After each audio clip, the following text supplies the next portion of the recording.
Hindi pa man naglalandfall ang bagyong Christine, nalubog na sa baha ang maraming bayan sa Bicol Region. Sa Naga, Camarines Sur, ilang residente ang umakyat na sa bubong dahil sa taas ng baha. Kwento ng isang residenteng taga-barangay Triangulo, may mga ikalawang palapag ang ilang bahay roon pero inaabot pa rin ang baha. Sa kanyang upload kaninang pasado hating gabi, tulong-tulong silang magkakapitbahay na makaakyat sa bubong para hindi mahulog sa baha. Sinisika pa ng GMA Integrated News na makontak muli ang uploader ng video kaugnay sa kanilang sitwasyon ngayon. Magdamag na nakamonitor ang Office of Civil Defense para sa mga apektado ng bagyong Christine. Sa panayam ng unang balita kay OCD spokesperson Director Edgar Posadas, sinabi niyang hindi pa makapasok ang rescuers sa Libon Albay dahil sa taas ng baha sa lugar. Ganon din daw ang sitwasyon noong una sa bayan ng Pulanggi pero nakapasok na rin sila kalaunan. Pinaka-apektado raw ng bagyong Christine sa Bicol Region ng Albay na isinailalim na sa state of calamity, pati ang Camarines Sur.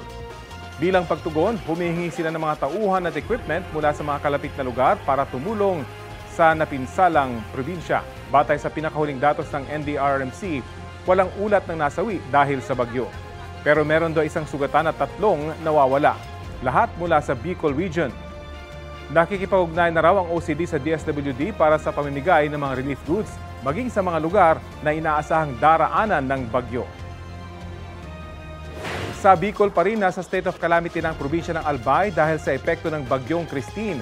Yan at ang sitwasyon sa iba pang bahagi ng Bicolandia sa Balitang Hatid ni Bam Alegre. Sa gitna ng rumaragasang bahang dulot ng bagyong Christine, kahit madulas, buwis buhay na sumampa sa metal railings ng isang tulay sa Legazpi, Albay ang ilang residente para makatawid. Sa lakas at bilis ng agos ng tubig, inanod pa ang ilang bahay sa bayan naman ng Libon. Sa ilang highway sa bayan ng Owas at Pulanggi, mabagal ang takbo ng mga sasakyan dahil din sa baha. Sa tindi ng pananalasa ng bagyong Christine, isinailalim na ang buong probinsya sa state of calamity. Sa isang paaralan sa Jose Panganiban, Camarines Norte, ang hagdan nagmistulan ng waterfalls dahil sa rumaragasang tubig. Dahil sa patuloy na buhos ng ulan, nagkabutas na sa gitna ng isang kalsada sa bayan ng Daet. Nararanasan din sa baybayin doon na naglalakihang mga alon. Tila rumaragasang ilog naman na eksena sa sitio San Jose sa Naga, Camarines Sur, kung saan isang lalaki ang isinakay sa bangka. Baha rin sa iba pang bahagi ng lungsod at umapaw na rin ang Bicol River. Stranded naman ang mga residente sa ilang barangay sa Del Gallego nang malubog ang 2 spillway na kanilang dinaraanan. Sa bayan ng Pili, halos tangayin na ng hangin ng payong ng ilang residente na nasa labas. Pinasok na rin ng baha ang ilang bahay at gusali roon. Sa pilitan ng ipinalikas ang mga residente sa probinsya na nakatira malapit sa ilog. Sa gitna ng pagbaha sa Sorsogon City, na-rescue ang isang babaeng malapit ng manganak. Sa kabutihang palad, ligtas siyang naidala sa ospital. Bukod sa lungsod, hindi na rin madaanan ang mga kalsada sa ilang pambayan sa probinsya tulad sa Bulan. Halos abot leeg na kasi ang baha sa ilang lugar. Ang 2 lalaking ito isinakay na ang isang aso sa icebox para lang masagip. Sa Panganiban, Catanduanes, isang kalabaw naman ang natrap sa gitna ng baha. Sinubukan pa raw itong kunin ng may-ari pero sa taas ng tubig, naiwan na roon ang hayop. Bam Alegre, nagbabalita para sa GMA Integrated News. Posibleng maglandfall sa lalawigan ng Isabela ngayon ang bagyong Christine ayon sa Pag-asa. Kamustahin natin ang mga paghahanda at sitwasyon doon sa ulat on the spot ni Jasmine Gabriel Galvan ng GMA Regional TV. Jasmine? Chris, sa mga oras nga na ito ay may kalakasan na yung hangin na nararamdaman sa malaking bahagi ng Isabela. Tuloy-tuloy na rin yung buhos ng ulan sa malaking bahagi ng probinsya.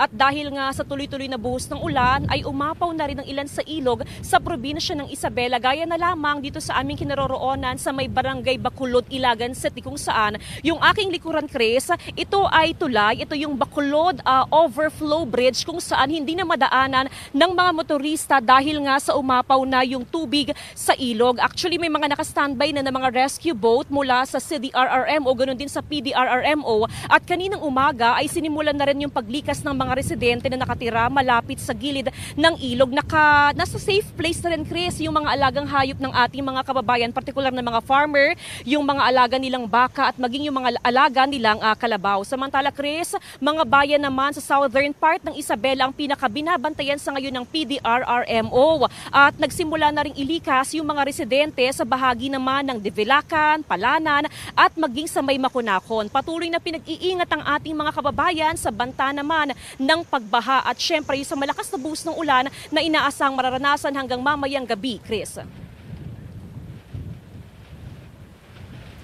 Maraming salamat at ingat din kayo. Jasmine Gabriel Galban ng GMA Regional TV.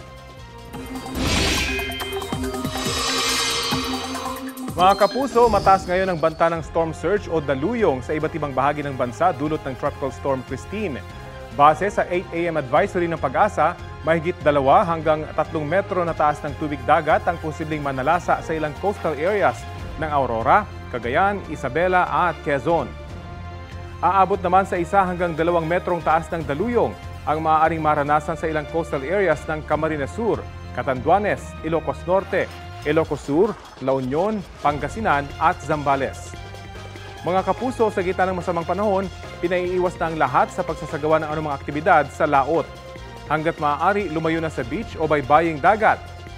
Nakataas ngayon ang wind signal number 2 sa Ilocos Norte, Ilocos Sur, La Union, Pangasinan, Apayao, Abra, Kalinga, Mountain Province, Ifugao, Benguet, Mainland Cagayan, Isabela, Quirino, Nueva Vizcaya, Aurora, Nueva Ecija, Bulacan, Tarlac, Pampanga, Zambales, northern at eastern portion ng Quezon kasama ang Pulillo Islands, Camarines Norte, Camarines Sur, Catanduanes, Albay at northeastern portion ng Sorsogon.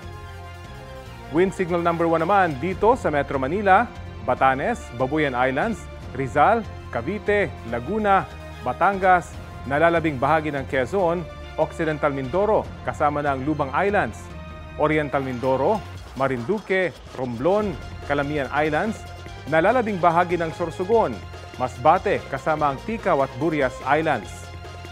Signal number 1 din sa Aklan, Capiz, Antique kasama ang Caluya Islands, Iloilo, Guimaras, northern portion ng Negros Provinces, northern at central portion ng Cebu kasama na ang Bantayan at Camotes Islands, buong Bohol, nalalabing bahagi ng Eastern Samar at ng sa Northern Samar, buong Samar, Leyte, Biliran, Southern Leyte, Dinagat at Surigao del Norte, kasama ang mga isla ng Siargao at Bukas Grande. Mamayang gabi o madaling araw bukas, posibleng maglandfall na ang bagyo sa Isabela o kay sa Northern Aurora. Tatawirin nito ang Northern Luzon hanggang sa marating ng bagyo ang West Philippine Sea bandang hapon bukas. Posibleng lumabas ng Philippine Area of Responsibility ang bagyong Christine sa Biyernes. Namataan ang sentro ng bagyo 310 kilometers east-northeast ng Infanta, Quezon. Taglay nito ang lakas ng hangin na aabot sa 85 kilometers per hour. Tumutok lang po dito sa Balitang Hali para sa 11 AM Bulletin ukol sa bagyong Christine.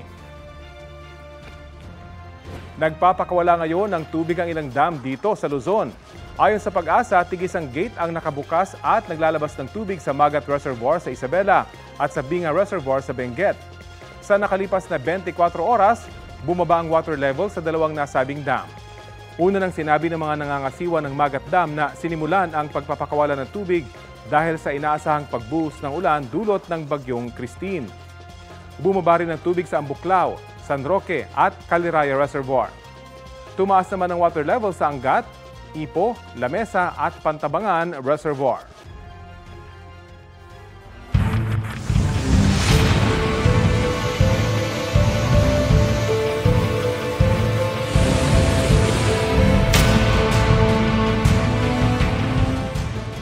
Mahigit 5,000 pasahero ang stranded sa ilang pantalan sa bansa dahil sa bagyong Christine. Sa monitoring ng Philippine Coast Guard, 71 pantalan sa bansa ang apektado ang operasyon dahil sa masamang panahon. Sa Manila Northport naman, mahigit 100 biyahe ang kanselado. Kaya nagpalipas doon ng gabi ang ilang pasahero. Inihiwalay ang mga PWD, bata, buntis at senior citizens. Namigay naman ng lugaw ang Philippine Ports Authority sa mga apektadong pasahero. Dahil sa epekto ng bagyong Christine, nagpatupad na ng total shutdown ang power grid sa Catanduanes. Kasunod yan ng mga ulat ng mga nasirang linya at poste ng kuryente sa ilang lugar dahil sa naranasang malakas na pag-ulan doon kagabi. Magdedeploy ngayong araw ng mga line crew para sa pag-aayos ng mga linya ng kuryente, depende sa magiging lagay ng panahon. Samantala, ayon sa National Grid Corporation of the Philippines, may 10 transmission lines sa Bicol at Eastern Visayas na unavailable o hindi gumagana sa full capacity dahil sa masamang panahon. Patuloy raw ang kanilang line crews sa pagpapatrol at pag-aayos ng mga linya. Sa ibang balita, isang sugatan ng may masunog na mga nakaimbak na gulong sa bakanting lote sa Quezon City. Balitang hatid ni James Agustin. Binulabog ng nagangalit na apoy ang mga residente na Santa Rosa Street sa Barangay Manresa, Quezon City, pasado alas 10 kagabi. Mabilis na natupok ang mga nakaimbak na gulong sa bakanting lote. Itinaas ng Bureau of Fire Protection ang unang alarma. Nasa 8 fire truck nilang rumisponde bukod pa sa mga fire volunteer group. Nakalabas naman ang 3 trabahador na nagpapahinga sa barracks. Biglang may pumutok po. Tapos pag gising mo namin, makakuha na po yung apoy. Tapos yun po, dali-dali na po pumunta, tumawag ng bombero.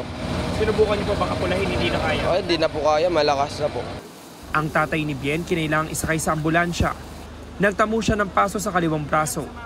Ayon sa BFP, mga gulong lang ang natupok at walang nadamay ng mga katabing establishmento. Iniimbestigahan pa raw nila ang posibleng sanhi ng apoy.